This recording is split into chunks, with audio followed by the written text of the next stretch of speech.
परमेश्वर ने हमेशा मेरे को सिखाया है प्रैक्टिकली, और जब परमेश्वर मुझे सिखाता था प्रैक्टिकली तो उस समय समझ नहीं आता था, लेकिन मैं परमेश्वर के इतना करीब था कि मुझे इतना मालूम था कि एवरीथिंग इज गोइंग गुड, मेरे जीवन में जो भी हो रहा है वो अच्छे के लिए हो रहा है। ये मुझे फेथ था हमेशा शुरू से। तो जब मेरे को ये फेथ था कि everything is working good for me, working together for good, सब मेरे साथ भला हो रहा है, सब बातें मिलकर भलाई को पैदा कर रही हैं, तो इन चीज़ों से जब मैं कंफ्यूजन स्टेट में था और जब मेरी लाइफ में कुछ होता था तो तब ये वचन मुझे संभाल के रखता था, क्योंकि मुझे ये मालूम नहीं था कि ये हो क्यों रहा है।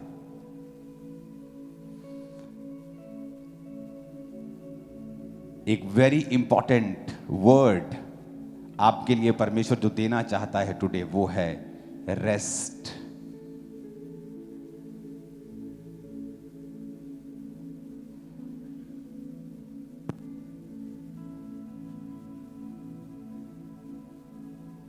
आराम या आप विश्राम बोल लो। रेस्ट, सुनो मेरी बात बड़े ध्यान से। रेस्ट, रेस्ट, विश्राम,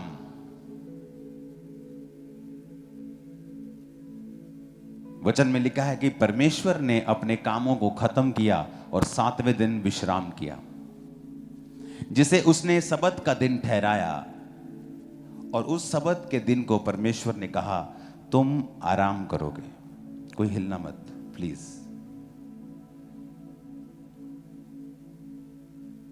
रेस्ट, गॉड ने कहा रेस्ट करो,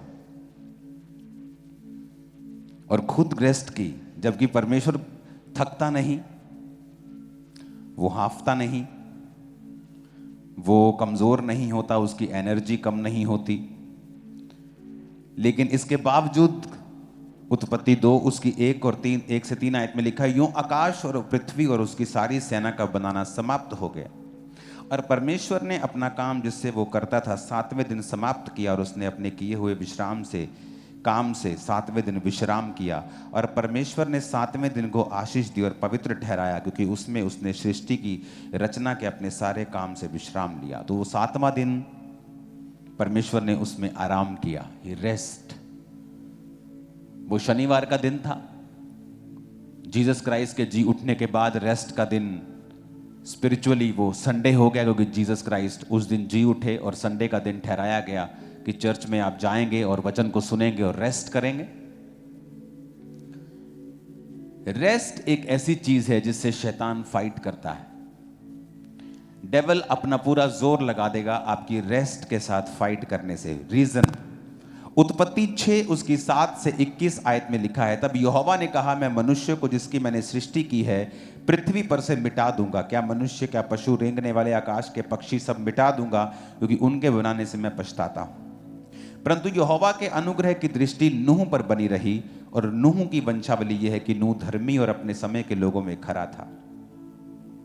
नाउ परमेश्वर ने कहा मैं नूह को चुनता हूं, तू एक ऐसी जहाज बनाएगा जो इतने फुट लंबा, इतने फुट चौड़ा होगा, और उस जहाज को तू 300 फुट लंबा, और परमेश्वर ने उसकी सारी इंस्ट्रक्शंस जो थी वो दी। और परमेश्वर ने कहा उस जहाज में मैं सब 2-2 जंतुओं को तेरे पास भेजूंगा और बाकी सबको मैं खत्म कर दूंगा। तो ये बड़ा डिफरेंट सा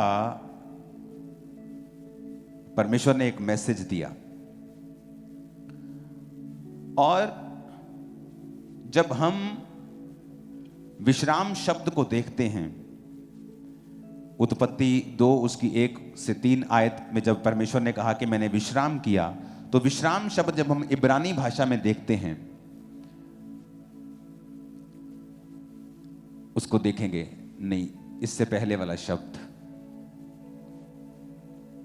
उसका मतलब है मोनाओ, मोनाक, मोनाक, जिसका मतलब है the settled spot, A quite, A home, the place of rest.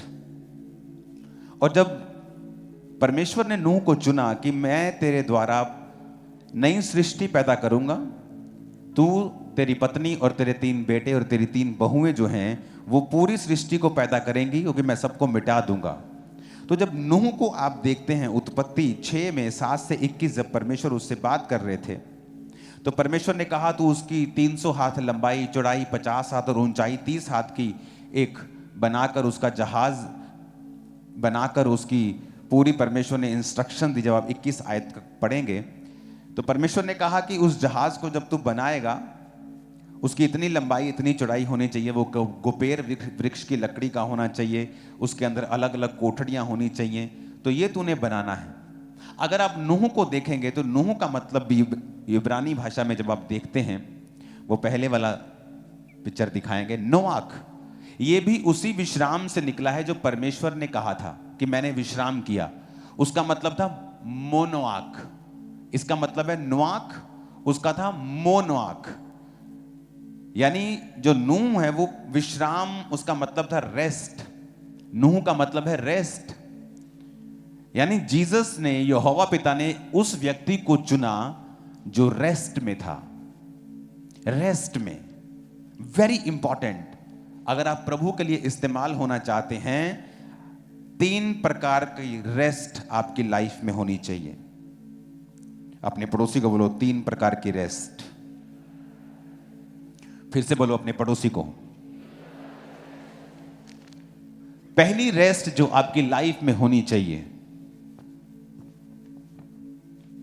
इसको हटा देंगे अब,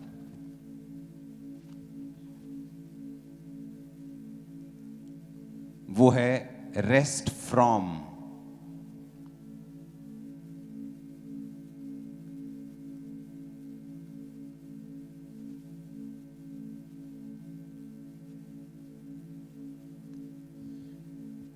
मत्ती 11 उसकी 28 से 30 में लिखा है, जीसस ने कहा मेरे पास आओ हे परिश्रम करने वालों और बोझ से दबे हुए लोगों, मैं तुम्हें विश्राम दूंगा। रेस्ट फ्रॉम सिन, पाप का भार। डेविल फाइट करता है रेस्ट से, याद रखना। कोई व्यक्ति जो स्पिरिचुअल रेस्ट में नहीं है, मेंटल रेस्ट में नहीं है और फिजिकल रेस्ट में नहीं है, परमेश्वर उसे इस्तेमाल नहीं कर पाते हैं। अगर आप चाहते हैं कि मैं आज मेंटरशिप वाली अनॉइंटिंग में ही हूं, मैं सेम वर्ड आपको दे रहा हूं, ये पास्टर्स के लिए वचन है, थोड़ा डीप। 3 स्टेट में आप रेस्ट करते हैं, और अगर तीनों रेस्ट आपकी लाइफ में नहीं है तो आप रेस शुरू करेंगे, बीच में छोड़ देंगे, सेवा आपकी छूट जाएगी। बहुत से लोगों की छूट जाती है। आज वो कुछ इंटरनेट पे शुरू करते हैं, कोई सुसमाचार शुरू करते हैं, कोई न्यूज़पेपर शुरू करते हैं क्राइस्ट का, आप देखते हैं बीच में छोड़ जाते हैं लोग, क्योंकि आपको नहीं पता है किस तरह से मुझे कंटिन्यू करना है। तो रेस्ट फ्रॉम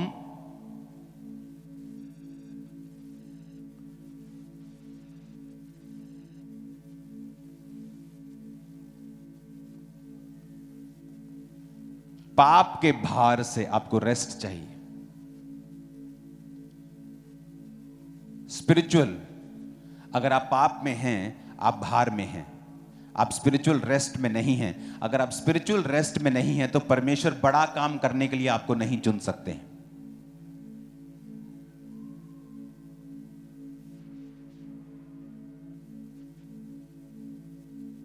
एक प्रकार की रेस्ट है रेस्ट इन, रेस्ट फ्रॉम सिन। अपना भार परमेश्वर ने कहा मुझे दे दे। अगर आप कॉन्टिन्यू पाप में हैं, आप कॉन्टिन्यू सिन में हैं, आप खुदा के वचन से दूर हैं, आप रेस्ट में नहीं हैं, आप स्पिरिचुअली बर्डन्ड हैं, आपकी आत्मा पे भार है, आप बड़ा काम नहीं कर सकते हैं। फिर लिखा है रेस्ट इन।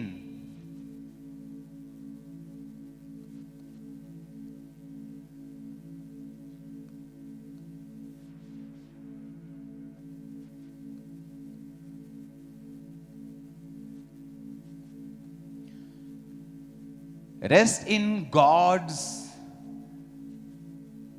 प्रेजेंस।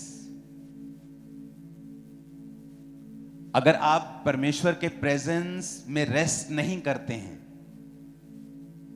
शैतान आपको सताएगा, आपसे फाइट करेगा।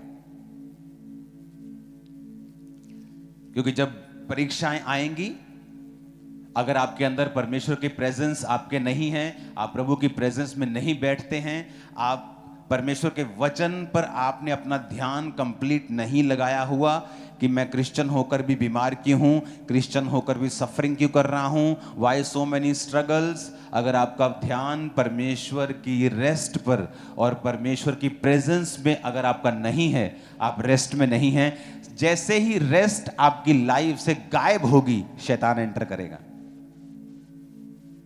Rest is very important.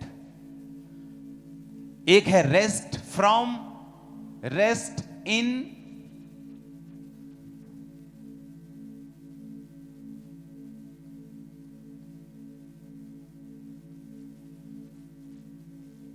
तीसरा है रेस्ट विद।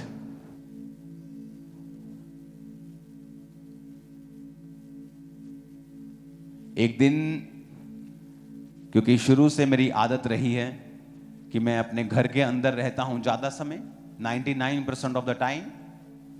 मैं संडे आपके पास था, उसके बाद मैं घर में था। ट्यूसडे आपके पास था, उसके बाद मैं घर में था। थर्सडे आपके पास हूं, फिर मैं घर में हूं। संडे निकलूंगा, फिर मैं घर में। जो लोग बाहर से आते हैं और देखते हैं, वो बोलते हैं ये कैसी लाइफ आप जी रहे हैं। लेकिन मैं भी रेस्ट के लिए समय निकालता हूं, और ये जो थर्ड रेस्ट है, ये है रेस्ट विद योर बॉडी। अपने शरीर से, अपनी फैमिली के साथ यू हैव टू रेस्ट।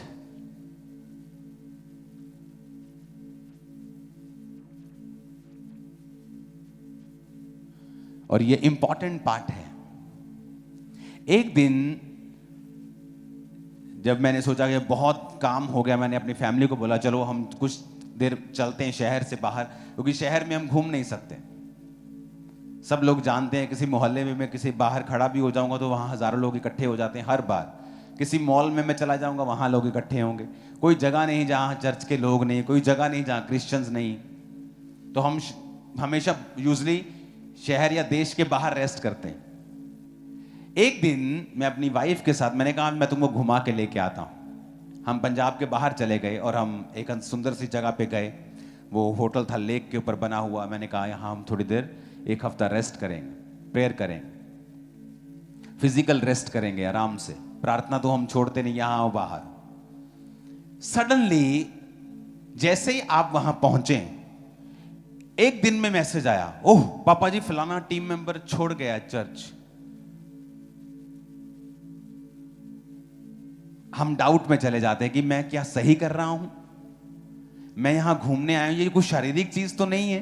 क्योंकि अगर शारीरिक है तो शायद मेरे पे अटैक शैतान ने किया, क्योंकि मैं शारीरिक चीज कर रहा हूं।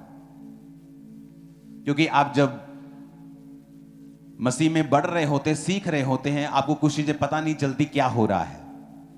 बट सडनली परमेश्वर की आत्मा ने उसी वक्त मुझसे कहा कि यू आर डूइंग वेल, तू अच्छा कर रहा है। पर मेरे को पूरी तरह से मालूम नहीं था कि ये क्यों हो रहा है। जैसे जैसे मैं क्राइस्ट में बढ़ा, जैसे जैसे मसीह में मैं बढ़ा, तो मुझको मालूम हुआ कि जब भी मैं रेस्ट करने के लिए कहीं भी गया, शैतान ने हमेशा मेरी रेस्ट को खराब करने की कोशिश की। क्योंकि वो हेट करता है, नफरत करता है कि तुम फिजिकली रेस्ट करो। क्योंकि उसे पता है ये इसकी body is the anointing carrier, इसका जो शरीर है ये अनॉइंटिंग को कैरी करने वाला है। ये जो शरीर, ये जो पौलुस कहता है कि परमेश्वर ने जो असीम सामर्थ है वो तुम्हारे मिट्टी के बर्तनों में रखी है। एक बहुत बड़े परमेश्वर के दास को इस्तेमाल करने से पहले परमेश्वर ने कहा, क्या तू चाहता है कि मैं तुझे लंबा लेके जाऊं बहुत दूर तक और तू अपनी सेवा को अच्छा अंत कर सके? कहता हां। परमेश्वर ने कहा रेस्ट करना सीख, अपने शरीर का ध्यान दे। और जब मैं मसीह में चला तो मुझे इतनी बात तो शुरू से मालूम थी, क्योंकि मैं मसीह में इतना कॉन्फिडेंट और इतना क्राइस्ट में पक्की तरह से चला था कि मुझे एक बात मालूम, लोगों अपनी टेस्टिमनीज देते हैं, मैं मसीह में आया, सेवा में आया, मैं शराब पीता था, मैं व्यभिचार में गिर गया, मुझे वचन का मालूम। मेरे साथ ऐसा कुछ नहीं हुआ। सडनली पता नहीं क्या परमेश्वर की कृपा थी कि फर्स्ट डे से मुझे मालूम था कि मुझे पवित्रताई में चलना है। मसीह में आने के बाद आप नहीं जानते हाउ मैनी थाउजेंड्स लड़कियों ने मुझे अप्रोच की होगी, आप सोच भी नहीं सकते हैं। अपनी फैमिली के साथ मुझसे मिलने आया करती थी शादी के प्रपोजल लेके, अपनी फैमिली को साथ लेके। आप इमेजिन कर सकते, अकेली कितनी होंगी, मैसेज कितने आ गए, आप इमेजिन नहीं कर सकते। बट मेरी एक भी रिलेशनशिप नहीं थी मसीह में आने के बाद से लेके मेरी शादी तक, नेवर, जीरो, कभी नहीं। मुझे मालूम था शुरू से, और यही चीज मेरे अंदर एक हियाव को पैदा करती थी कि मैंने जो मुझे मालूम था मैंने सब कुछ किया है, तो मेरे साथ कभी गलत नहीं हो सकता। फिर ये मेरे साथ ऐसा हुआ कि सडनली मैं प्लेन में था बैठा हुआ, मैं कहीं से क्रूसेड से फॉरेन से वापस आ रहा था, फैमिली साथ नहीं थी, मुझे मालूम है मैं अकेला था वहां पे। और सडनली परमेश्वर का आत्मा मुझ पे उतरा, प्लेन बैठे सीट पर बैठे, किसी को नहीं पता क्या हो रहा है यहां पे, लोग आ रहे हैं जा रहे हैं, मैं आराम से अपनी सीट पे बैठा हूं। और सडनली परमेश्वर का आत्मा मुझ पे उतरा और एक अजीम शांति मेरे हार्ट पे आ गई। ये वो अलग शांति थी जो आप नेचुरली फील करते हैं या आप जस्ट शांत हैं, ये जस्ट उससे कहीं अधिक अलग थी। ये एक अजीब सा मसाज, शांति और खुदावंद की प्रेजेंस प्लेन में मुझ पे आई। और जैसे परमेश्वर की शांति मुझ पे आई, सडनली एक मैसेज मुझे आता है कि फलाना फलाना व्यक्ति छोड़ के चला गया। तब परमेश्वर की आत्मा ने मुझे सिखाना शुरू किया, माय सन, मैं चाहता हूं तू रेस्ट करे फिजिकली, मेंटली, और जो जो व्यक्ति तेरी रेस्ट को खराब कर रहे हैं मैं उनको तेरे जीवन से निकाल रहा हूं। यानी परमेश्वर मुझे कर्स नहीं कर रहा था, वो मुझे ब्लेस कर रहा था।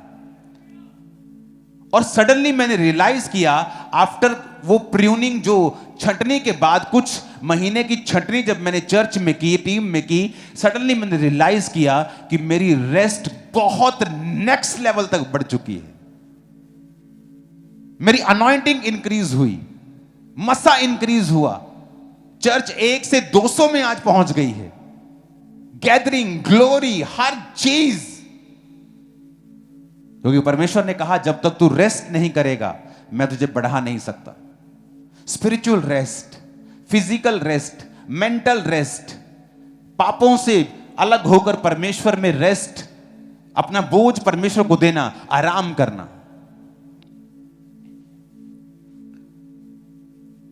जब भी आप रेस्ट करने की कोशिश करेंगे शैतान आपसे फाइट करेगा। अब वो समय बीत चुका है। अब अगर मैं अपनी फैमिली के साथ कहीं रेस्ट कर रहा हूं, मुझे कोई मतलब नहीं क्या हो रहा है किसी की लाइफ में, कोई आ रहा है कोई जा रहा है, डोंट वरी, खुदा हमारे साथ है, उसे प्रूफ कर चुका है।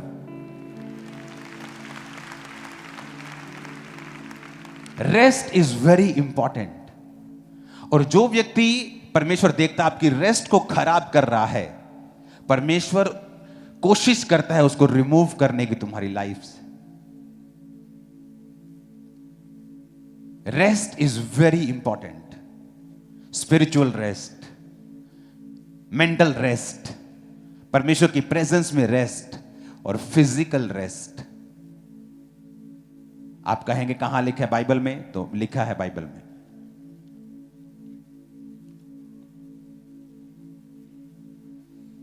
बाइबल में लिखा है, निर्गमन 20 उसकी 8 से 11 में लिखा है, 9 में पढ़ूंगा, 6 दिन तू परिश्रम करके सब काम करना, लेकिन परंतु 7वां दिन तेरे परमेश्वर यहोवा के लिए विश्राम दिन है, जिसमें ना तो किसी भांति का काम काज करना, ना तेरा बेटा, ना बेटी, ना दास, ना दासी, ना पशु, ना परदेशी, जो कोई तेरे फाटकों में तेरे भीतर हो, उसे विश्राम करना। एक जगह बाइबल में लिखा है ताकि वो लोग अपने जी को ठंडा कर सकें। फिजिकल रेस्ट की बात हो रही है। मत्ती 11:28 से 28 में लिखा है वो स्पिरिचुअल रेस्ट की बात हो रही है।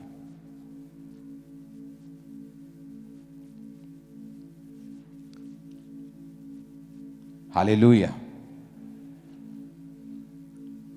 Rest is very important. अगर आप नहीं करेंगे तो आप इस्तेमाल नहीं होंगे जितना होना चाहिए।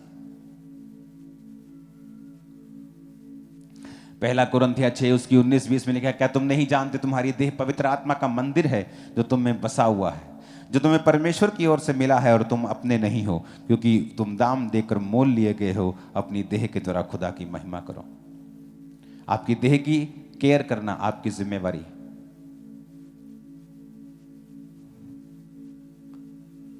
हालेलुया।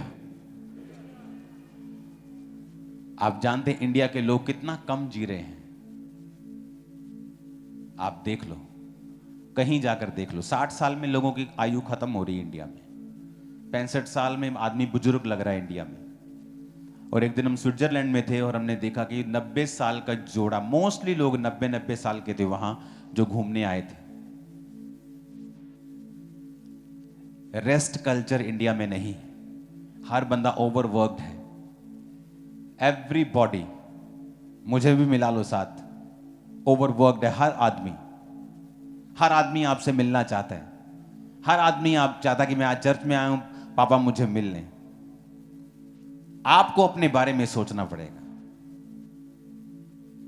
क्योंकि आप इसको लंबा लेके जाना चाहते हो। अच्छी कलीसियाएं पास्टर्स को रेस्ट करने देती हैं। कितने मेरी बात को समझ रहे हैं? रेस्ट पाप से खत्म करके परमेश्वर के साथ रेस्ट, उसकी प्रेजेंस में जाएंगे जब आप मेंटल रेस्ट में चले जाएंगे, स्पिरिचुअल रेस्ट में चले जाएंगे। बिकॉज आप उसके प्रोमिसेस को याद करेंगे, आप उसके वचन को याद करेंगे। जब डेविल आपको टॉर्मेंट करने की कोशिश करेगा, आप रेस्ट में होंगे, क्योंकि आपको उसके प्रॉमिस याद आएंगे। और याद रखो, शैतान आपकी रेस्ट से लड़ेगा। इंडिया में लोग रेस्ट नहीं, मोस्टली फॉरेन की कंपनियां इंडियंस को क्यों रखना चाहती हैं? क्योंकि इंडियंस ऐसे हैं जो आपको अपने वर्किंग आवर्स के बाद भी ईमेल का जवाब दे देंगे। उनके ब्लड के अंदर है काम करना, ओवरवर्क करना, डबल ड्यूटी करना, रात की शिफ्ट, सुबह की शिफ्ट। इंडियंस बहुत से हैं जो काम करते हैं फॉरेन में, सुबह शिफ्ट करते, रात को शिफ्ट करते, पैसों के लिए। उनमें वर्क कल्चर है, उनमें रेस्ट कल्चर नहीं है। और देखो इंडियंस की जो आयु है कितनी कम हो गई है।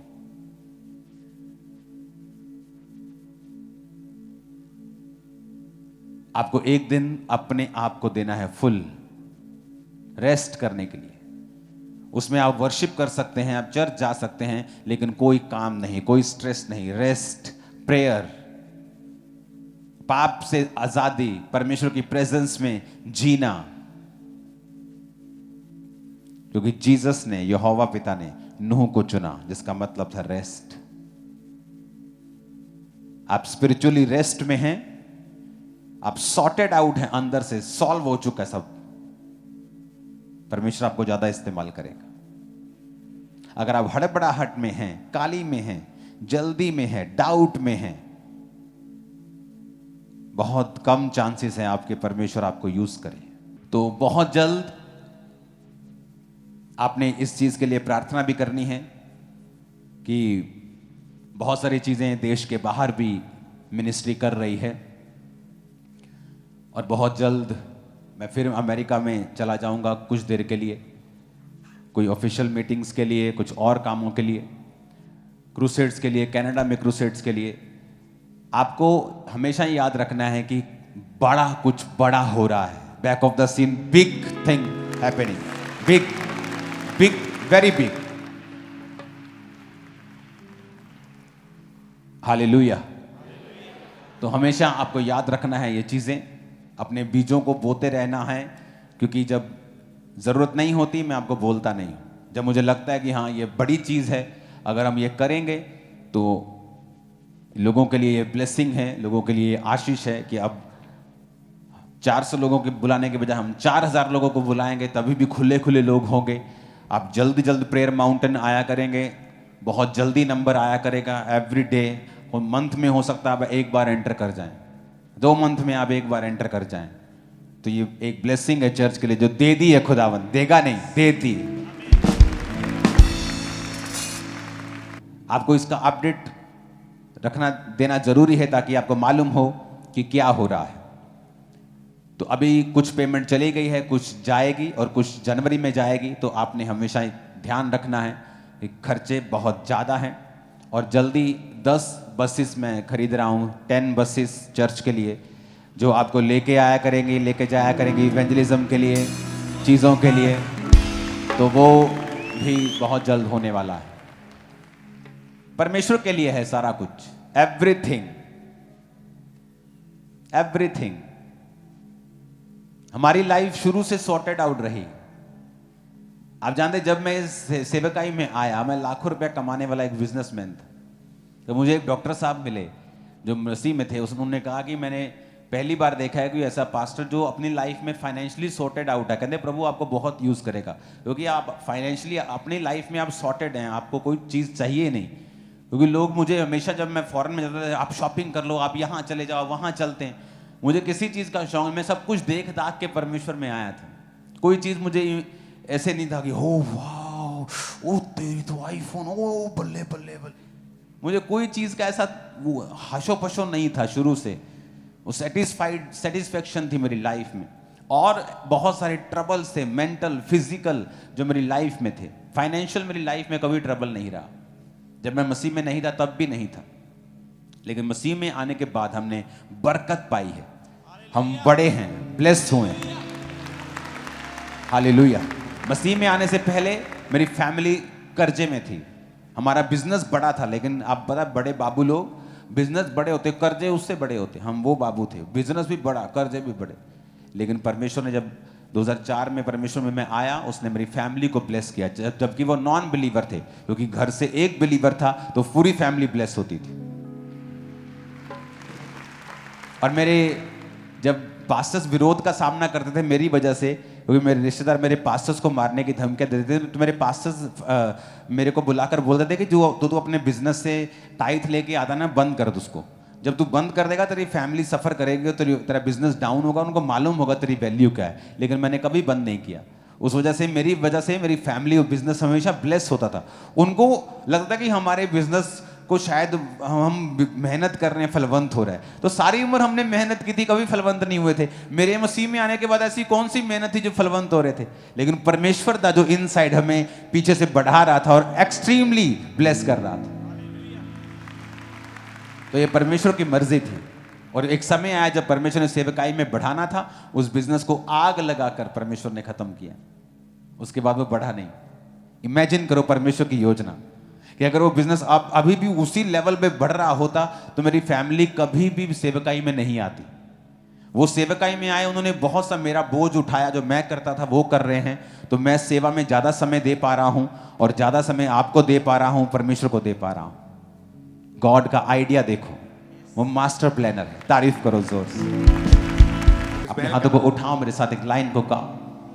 हम प्रस्तिश करते हैं रूह सच्चाई से, रूह की मदद से और गहराई से।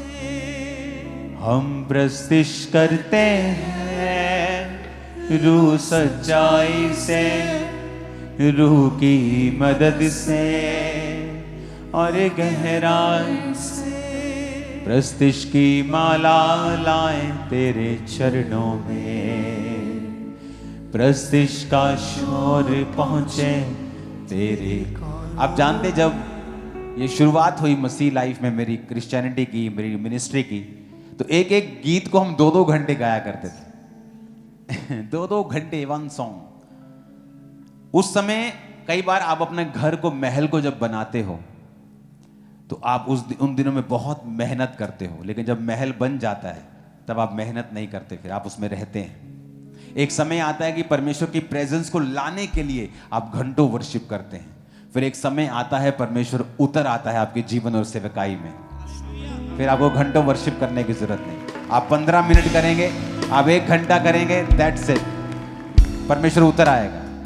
तब तो उतारने के लिए, परमेश्वर की प्रेजेंस को फील करने के लिए इतना वर्शिप होती थी। अपने हाथों को उठाओ। Thank you Jesus.